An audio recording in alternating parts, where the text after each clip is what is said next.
ئەو بڕیارە بۆ سزادانی ئێران بوو بە هۆی پێشالکاریەکانی بەردەوامی مافەکانی مرۆڤ بوو بە گشتی و مافەکانی ژنان بە تایبەتی لەو وڵاتەدا. ئایا ئەم هەنگاوی نەتەوەی گرتوەکان چه واتایەکی هەیە بۆ شۆڕەشی ژنان لە ئێراندا؟ ژیلا مستەجر ئەندامی ڕێکخراوی هەنگاو بۆ مەفەکانی مرۆڤ لە هەولێر لەگەڵماندایە بۆ تاوتێکردنی ئەم پێشاتە. ژیلاخان سوپاس بۆ کاتی جەنابەت، خوێندنەوەی جنابتان بۆ بڕیاری کۆمیسیۆنی نەتەوەی گرتوەکان چییە؟ ڕێز و سڵاو، سپاس بۆ ئێوەیش. لە ڕاستیە سەرتا پێم خۆشە پیرۆزبایەک بکەم لە هەموو ژنانی بە تایبەتی ناوخۆی ئێران بە هەموو نەتەوەکانەوە کە ماوەی چەندین ساڵە لەژێر زیاترین زەخت و گوشاری حکومەکانی جمهوری ئیسلامیە بوونەوە. ئەم بڕیارەی ناوەندی بەقەوڵە توانین بڵین ناوەندێکە چاودێری یەکسانی ڕەگەزی ئەکا لە سەراسەری جیهاندا دەستکەوتی بەسەر لاشە ڕۆشتن، بەسەر سانسۆر، بەسەر ڕەنج و زەحمەت و ئازاری هەموو ژنانی ناوخۆی ئێرانە کە خۆشبەختانە ئەم دەستکەوتەی هەبوو وەکو دووهەمین دەستکەوت دوای دەستپێکی شۆڕشی ژینا دووهەمین دەستکەوتی گرنگی نێونەتەوەییە کە ئێران بتوانێت مەحکوم بکاوە. زۆر جێگای بایەخی هەیە چ لە نەزەری ئابووریەوە چ لە ڕوانگەی سیاسیەوە بۆ ئێران کە دەتوانێت خەیاڵ پەردازیەکان یا هاتنە سەرەوەی ئێران لەوە زیاتر سەرکوت بکە. نمونەی زۆرە ئێمە دەتوانین بڵین کە لە بواری سیاسیەوە دەبێتە هۆیەوەی کە چی دیکە وڵاتان بە تایبەت ئەمریکا بە تایبەت وڵاتانی ئەوروپا نەتوانن ئەوەندە بە ئاسانی بەڵێ ژیلاخان ببورە بە قسەکات ببڕم. بەڵام ئێران و 17 وڵاتی دیکەش نامەیەکیان بۆ ئەو کۆمیتەیان نووسی و ئاماژیان بەوە دەکردووە کە ئەم هەنگاوە پێشێنەیەکی نەخوازراوە دروست دەکاتن لە ڕێگەی و ڕێگری دەکاتن لە وڵاتانی دیکەی ئەندام کە کەلتور و دابوونەریتی جیاوازیان هەیە بەشداری بکەن لەو چالاکیەکانی ئەم جۆرە کۆمیسیۆنەدا. پرسیارەکە لەوەدایە ئەوەی ئێران دەکاتن و کردوێتی لەم چەند ساڵی ڕابردوودا بە تایبەت بەرامبەر بە ژنان چەندی پەیوەندی بە دابوونەریتی جیاوازی ئێران هەیە و چەندی پەسەند دەکرێت لە لای جیهانەوە؟ ڕاستە دقیقاً ئەسڵان خودی ئەوەی کە ئێران لەم کۆمیسیۆنە وەرگیرا شتێکی زۆر سیر و سەمەر بوو. تەنانەت کاتێکە وەرگیرا یەکێک لەو ژنانەی کە دژبەری وەرگیرانی جمهوری ئیسلامی بوو لەم کۆمیسیۆنە باسی کرد کە ساڵی پاروەتی وەکو ئەوە وایە کە کەسێک ڕۆژانە بچێک لە ناو شار ئاگر بکاتەوە و ئێمە بین ئەو کەسە وەکو سەرۆکی ئاتەشنشانی یا سەرۆکی بەرگری شارستانی قبول بکەین. ئەمە قبول نەکراو بوو لە جیهان و لە ناو ژنانی ئێرانیشە کە چۆنە ئێران خۆی دەستێکی زۆر باڵای هەیە لە سەرکوتی ژنان، لە کوشتن، لە بڕن، لە بواری حجابی زۆرە ملێ، لە پەرەپێدان بە قەتڵهای ناموسی لە ناو نەتەوەکانی ئێران، چۆنە ئەو خۆی لە کۆمیسیۆنێک کە بۆ بەرگری لە یەکسانی ڕەگەزی یەکسانی جەندەری دروستکراوە ببێتە ئەندام. و ئێمە دەزانین کە جمهوری ئیسلامی شێوازەکانی سەرکوت چ لەلایەن خۆی و چ لەلایەن فکریەتی پیاوسالار لە بەسەر ژنان دەکرا وەکو فەرهەنگ پێناسەی دەکرد بۆ جیهان. بۆ نمونە حجابی وەکو فەرهەنگی نەتەوەکانی ئێران پێناسە دەکرد و دەیوت ئێمە حجاب وەکو ئازادیەکی ڕادەربڕین دەبینین لە ئێران. و حتا قەتڵی ناموسی کە لە بڕێک لە ناوچەکانی ئێران وەکو کوردستان، وەکو بەلوچستان، وەکو ناوەندەکانی ئێران پەرەی دەساند وەکو شتێکی فەرهەنگی نەتەوەکان چاو لێ دەکرد و پێناسە دەکرد و هیچ هەنگاوێکی بۆ هەڵگرتنی ئەمانە ڕانەدەگرت.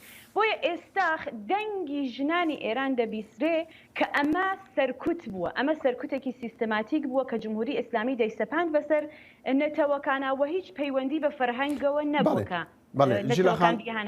ژیلاخان حەزەکەم پرسیاری ئەوە لێ بکەم پێشهاتەکانی نوێ لەبارەی ئەو شۆڕشی ژنان بە تایبەت لە شارە کوردەکان چییە؟ بەڵام پێش ئەوە حەزم دەکرد باسی ئەو بکەم کە بڕیارنامەکە خۆمان دەزانین جێمان لێ بوو لە کۆی 54 دەنگی ئەندامی ئەنجومەن تەنها 29 دەنگ بەدەستی هێنا، 8 ئەندام دەنگی نەخێریاندا، 16 دەنگیان نەدا. ئەمە نیشانەیەکە کە هێشتا ئێران دۆستی هەیە لە نێو کۆمەلگای نێونەتەوەی؟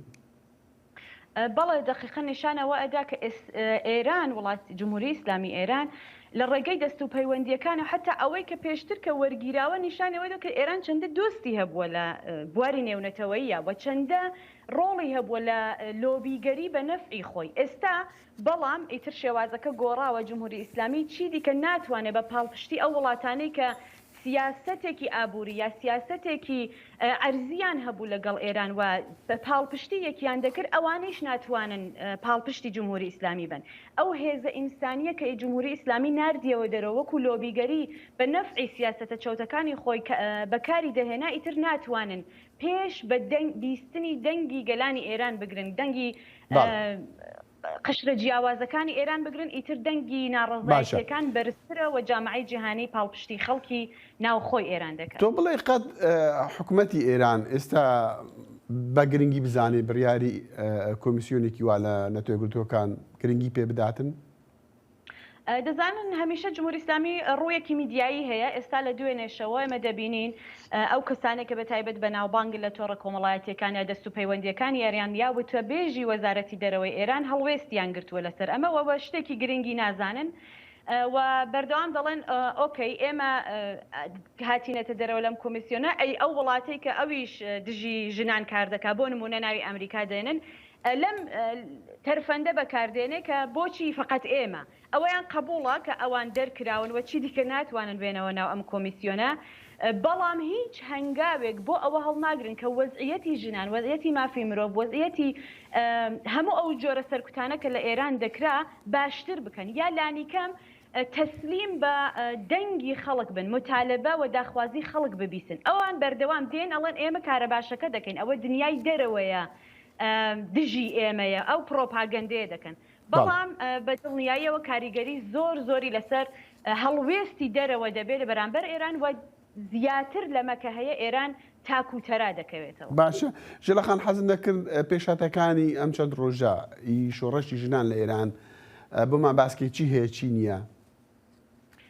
لە ڕاستیە من ئاخرین ئامارێکە لە دەست بەسەرکرانی بە تایبەت کە باسەکەمان لەسەر ژنانە لەسەر ژنان لە بەردەسمانە تا ئێستا ئێمە لە شارەکانی کوردستان بەداخەوە لە سەرەتایی شۆڕشی ژینا کە دەستی پێکردووە زیاتر لە 195 ناوی ژنمان هەیە کە دەست بەسەر کراوە و لەژێر خراپترین ئەشکەنجەکە و دوورکەوتنەوە هەن. لە ڕاستی ئەمە بەردەوام وشەی ڕفێندن بەکاردێنین لەبەرەوەی کە ئەم کەسانە کە دەگیرێن بەبێ هیچ بەڵگەیەکی یاسایی دەگیرێن، شەوانە ڕۆژانە هەڵدەکوتێترێ سەر ماڵ و شوێنی ژیان و شوێنی کاریان و دەڕفێنرێن بۆ شوێنهایە کە بنەماڵەکانیان تا لەوانەیە مانگها ئاگیان لێ نەبێت کە ئەم خێزانیان، خوشکیان، ژنیان، مناڵیان، کچیان لەکوێیەوە هیچ ئاگاداری ئەوە نین و بەشێکی زۆریان بە تۆمەتی محاربە تا ئێستا چەندین جار دادگایی کراون و حکمی قورسیان لێدراوە. ئێمە خانمی یوسفزادەمان هەیە لە تاران دەستگیر کراوە، 15 ساڵ زیندانی بەسەرا سەپاوە، کچێکی دیکەمان هەیە 15 ساڵە لە شاری ئیلام بە ناوی سۆنیا کە ئەمڕۆ خۆشبەختانە ئازاد بوو، تۆمەتی محاربەی لێدراوە و ژنانی دیکە هەن کە ئەوەندە ئەشکەنجە کراون. بۆ نمونە خانمی زیبا ئومیدفەر لە شاری دێهگۆلان گیراوە لە شاری قوروە ببورن، ئەوەندە ئەشکەنجە کراوە کە گوازراونەتەوە بۆ نەخۆشخانەکان. بەڵێ ژیرەخان خۆ پێش چەند ڕۆژێک دەستگاکانی ئێران ینی دەستگایکی ڕاگەاندنی ئێران دەیگوت کە تا ئێستا 400 کەس لە خۆپیشاندەران زیندانی کراون یان حکم دراون بە زیندانیکردن بۆ ماوەی 10 ساڵ و زیاتر. یعنی ئەم ژمارەیە ئەگەر ئێرانیەکان خۆیان ئەم ژمارە بڵێن ئەی ژماری ڕاستی چەند دەبێت؟ لە ڕاستیە دەزانن چۆنە خۆ جمهوری ئیسلامی تا ئێستا کە ماوە لەسەر پرۆپاگەندە ماوە، پرۆپاگەندەی میدیایی. ئێمە ئەو هەمووە خەڵک لە شارەکانی کوردستان دەست بەسەر کراوە. ئامارمان هەیە کە زیاتر لە 6,000 کەس لە ماوەی سێ مانگی ڕابردووە دەست بەسەر کراوە، ینی خەڵکی کورد بەتەنها. ڕێکخراوەکانی دیکە کە کار لەسەر سەراسەری ئێران دەکەن باس لە زیاتر لە 20,000 دەست بەسەر کراو دەکرن کە ئەمە نەک بە قسەی ئێمە بێ ڕقەمێکی خەیاڵی بێ، ئەمە لە وتوێژ لەگەڵ بنەماڵەکانیان کە منداڵەکانیان دیار نەماوە کە بەردەوام سەردانی ناوەندە ئەمنیەکان دەکەن کە هیچ ئاگایان لە بنەماڵەکانیان نیەوە، حتا نازانن تەرمی ئەم مناڵانیان ئایا لە نەخۆشخانەیە، لە ساردخانەیە، لە دەست بەسەرگەکانە، لەو شوێنانەیە کە خەڵک ئەشکەنجە دەکەن. ئەمە تەنها ئەم شتێکە باسی دەکات جمهوری ئیسلامی لەوانەیە ئەو کەسانە بێت کە تا ئێستا دادگایی کراون و حکم دراون. بەڵام خۆ ڕەوتی یاسایی و پێڕاگەیشتنی یاسایی لە ئێران بەڕاستی ڕوتێکی تونند و تیشکارەوە لەلایەن ئەشکەنجەگەرەکانەوە ئەنجام دەدرێت. ژیلا مستەجر ئەندامی ڕێکخراوی هەنگاو بۆ مەفەکانی مرۆڤ لە هەولێر لەگەڵ دەنگی ئەمریکا بوو. زۆر سوپاس. ڕێز سلااوە.